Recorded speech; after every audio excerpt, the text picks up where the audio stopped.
Good morning students, my name is Deepa Gupta. I am your Hindi teacher. आज हम class 10th की स्पर्श पुस्तक का पाठ 7 कैफी आज़मी की कविता कर चले हम फिदा के प्रश्नोत्तर करेंगे। आप सभी लोग इनको ध्यान से सुनेंगे और अपनी कॉपी में इनको लिखेंगे। देखिए, सबसे पहला प्रश्न है कि क्या इस गीत की कोई ऐतिहासिक पृष्ठभूमि है। इसका उत्तर है कि हाँ, इस गीत की ऐतिहासिक पृष्ठभूमि है। सन 1962 में भारत पर चीन ने आक्रमण किया था। युद्ध में अनेक सिपाही लड़ते लड़ते शहीद हो गए थे। इसी युद्ध की पृष्ठभूमि पर हकीकत फिल्म बनाई गई थी। इस फिल्म में भारत और चीन के युद्ध की वास्तविकता को दर्शाया गया था। यह गीत इसी फिल्म के लिए लिखा गया था और तब से लेकर आज तक यह गीत देशवासियों के मन में देशभक्ति की पवित्र भावना जगा रहा है। दूसरा प्रश्न है हमारा, सर हिमालय का हमने न झुकने दिया। इस पंक्ति में हिमालय किस बात का प्रतीक है। इस कविता में हिमालय भारत के मान सम्मान एवं अस्मिता का प्रतीक है। भारत चीन युद्ध हिमालय की बर्फ से ढकी चोटियों पर ही लड़ा गया था। भारतीय सैनिक शीश कटवा देते हैं और हंसते हंसते अपने प्राणों को बलिदान देते हैं, लेकिन हिमालय का सिर झुकने नहीं देते, अर्थात वे अपनी भारत भूमि के मान सम्मान की रक्षा करते हैं। उनके साहस की अमर गाथाओं से हिमालय की पहाड़ियां आज भी गुंजायमान हैं। प्रश्न नंबर 3, इस गीत में धरती को दुल्हन क्यों कहा गया है। उत्तर है, गीत में धरती को दुल्हन इसलिए कहा गया है क्योंकि सन 1962 के युद्ध में भारतीय सैनिकों के बलिदान से, उनके रक्त से धरती लाल हो गई थी, मानो धरती ने किसी दुल्हन की भांति लाल पोशाक पहन ली हो। अर्थात भारतीय सैनिकों के रक्त से पूरी युद्धभूमि लाल हो गई थी। प्रश्न नंबर 4, गीत में ऐसी क्या खास बात होती है कि वे जीवन भर याद रह जाते हैं।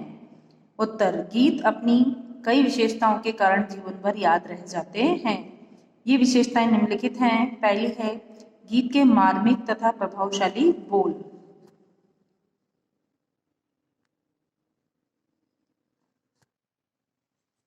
दूसरा, सजीव तथा अमिट प्रभाव छोड़ने वाली शैली।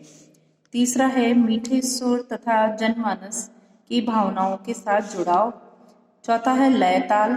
पांचवा है गीत का जीवन के साथ संबंध जोड़ना। प्रश्न नंबर 5, कवि ने साथियों संबोधन का प्रयोग किसके लिए किया है। उत्तर में है, कवि ने साथियों संबोधन का प्रयोग देशवासियों के लिए किया है, जो देश की एकता को दर्शा रहा है।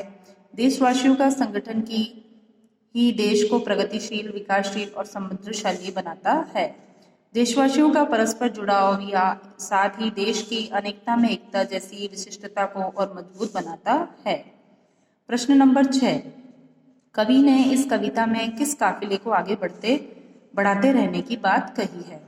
उत्तर है, कवि ने इस कविता में देशभक्तों, देश प्रेमियों, सैनिकों, युवाओं अर्थात देशवासियों रूपी काफिले को देश के लिए हर समय अपना सर्वस्व कुर्बान कर देने के लिए तैयार रहने का अर्थात आगे बढ़ते रहने की बात कही है, क्योंकि कुर्बानियों की राहें सुनसान नहीं रहनी चाहिए। बलिदान का रास्ता तो सदैव प्रगतिशील रहना चाहिए। कुर्बानियों के काफिले ही देश को अमरता प्रदान करते हैं और ऐसा न होने पर दुश्मन अपने नापाक इरादों में कामयाब हो सकता है। प्रश्न नंबर 4, इस गीत में सर का कफन बांधना किस और संकेत करता है। इस गीत में सर का कफन बांधना देश के लिए अपना सर्वस्व त्याग कर अर्थात संपूर्ण समर्पण करने की ओर संकेत करता है।